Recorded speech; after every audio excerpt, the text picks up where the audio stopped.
Fíjese que allá en Puebla hay todo un escándalo y conmoción con una regulación, una ley que el gobernador Miguel Barbosa está promoviendo, una ley en el ámbito educativo que para muchos implicaría una regulación y fiscalización e incluso expropiación de intereses privados en este sector.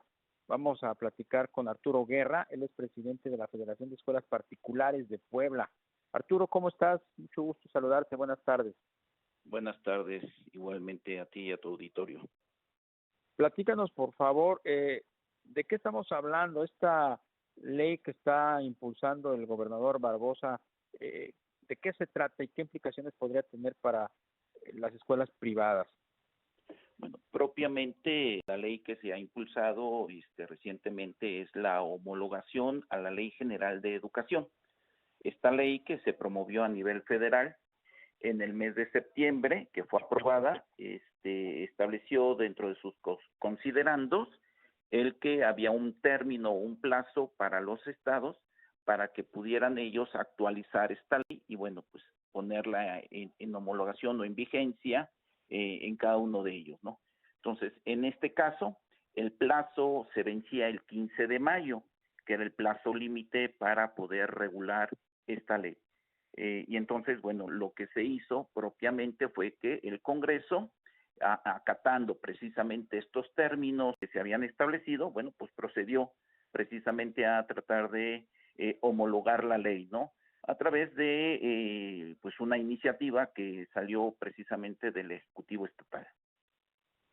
Uno, si escucha que es una ley de corte federal en el ámbito educativo, pues lo primero que piensa es que es una ley que alcanza únicamente al sector público, pero el temor que ustedes manifiestan tiene que ver con la extensión a los intereses privados, a la posible regulación de escuelas privadas y la fiscalización de las mismas, ¿es correcto? ¿Y por qué? Aquí lo que cabe aclarar propiamente es que es una ley que precisamente lo que se busca es pues poner en orden, ¿no? El sistema educativo.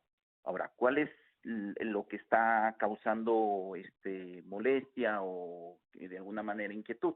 Pues que de alguna forma pues hay ciertos términos que han quedado como un poco ambiguos, sin una definición clara y precisa de, bueno, ¿a qué se refiere esto, no?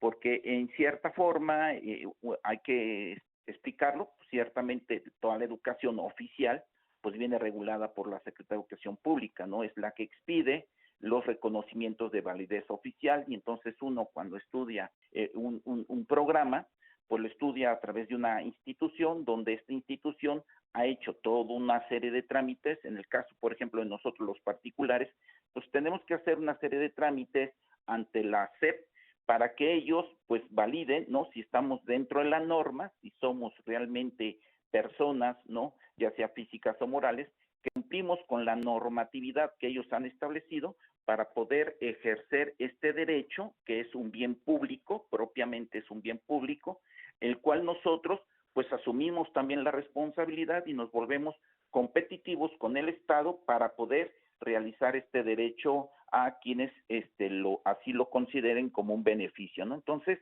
aquí en este caso, ¿qué es lo que pasa? Lo que ha generado mucho ruido es cuando se ha establecido en el artículo 105 de la ley, ¿no? Del Estado, que los bienes muebles e inmuebles son propiedad, ¿no? Del sector educativo, ¿no? Público, ¿no? Entonces, aquí que tendríamos que aclarar y especificar qué significa esto de ser propietario, ¿no? Porque en cierta forma dice un particular, oye, si el propietario soy yo, el que lo compró fui yo, quien compró los bienes muebles e inmuebles, pues soy yo, entonces, ¿cómo es que el Estado se puede apropiar de ellos, no? Aquí tendríamos que especificar más que apropiarse de ellos, es reconocer, ¿no? La propiedad de el servicio público de la educación, ¿no? Concretamente, ¿no? Del servicio público de la educación. No tanto eso, ¿no? Y entonces aquí también, porque además ampliaron un poco aquí la ley en Puebla, aclarando que también de aquellos otras instituciones que también presten servicio educativo no reconocido, ¿no? Entonces esto también ha generado un poco de confusión, el hecho de que, bueno, ¿y eso qué significa? Entonces, el Estado ya es o sea, el Estado ya se va a apropiar de mis bienes, ¿o qué? No, estamos hablando más bien de que aquí cabe, que falta precisión y aclaración en lo que está diciendo la ley, es que lo que tenemos que hacer es que el bien o servicio que nosotros estamos prestando, lo está reconociendo, lo está avalando el Estado como una propiedad de reconocimiento que el Estado tiene precisamente para ejercer ese derecho de reconocer, ¿no? ¿Por qué? Porque está en nuestro artículo 3º, ¿no? Que precisamente el Estado ofrecerá educación a todos los ciudadanos. Y esa explicación tan clara como la entiendes y nos las acabas de explicar, no ha sido, digamos, que transparentada por el gobierno de Puebla, porque pues parecería que prevalece ante todo la desinformación, luego la confusión y la malinterpretación. ¿Cuál es el estado de las escuelas privadas ante esta ley que está impulsando el gobernador Barbosa?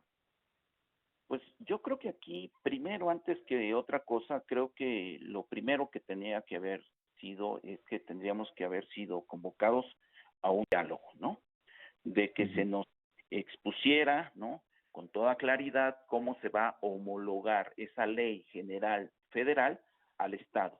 Y que nosotros, porque aquí también hay que señalar, o sea, Puebla, ¿no? Pues hemos hecho bien las cosas, ¿no? También hemos hecho bien las cosas que de alguna manera nos estamos destacando en el ámbito educativo, ¿no? Somos un estado en el cual estamos ofreciendo un servicio de muy buena calidad, ¿no? No solamente a nivel nacional, sino inclusive pues a nivel internacional, ¿no? Cada vez nuestros programas alcanzan dimensiones internacionales y cada vez pues las instituciones, ¿no? Se amplían más, ¿no? Somos un estado en el que tenemos más de 200 instituciones de nivel superior, ¿no? Particulares, ¿no? Cabe aclarar. Y entonces, ¿esto qué quiere decir? Pues que somos un estado que estamos haciendo bien las cosas, y entonces, si estamos haciendo bien las cosas, si estamos logrando cosas exitosas, ¿por qué no se nos invita, por qué no se nos convoca a dialogar para compartir y para poder entender con claridad qué es lo que quiere decir eso, ¿no? Y cómo nosotros podríamos aportar también a poder mejorar, ¿no? Las condiciones de la ley, ¿no? Que este es un poquito también el cierto malestar, ¿no? Porque se nos hizo a un lado, nosotros tratamos de dialogar y no se nos tomó en cuenta. Y ahorita con esto que ya detonó el fin de semana, el gobernador me imagino que habrá pues cerrado las puertas todavía más al diálogo, o sientes tú que hay apertura y disposición para aclarar todo esto que nos dices, pues incorporarlos en la mesa de trabajo?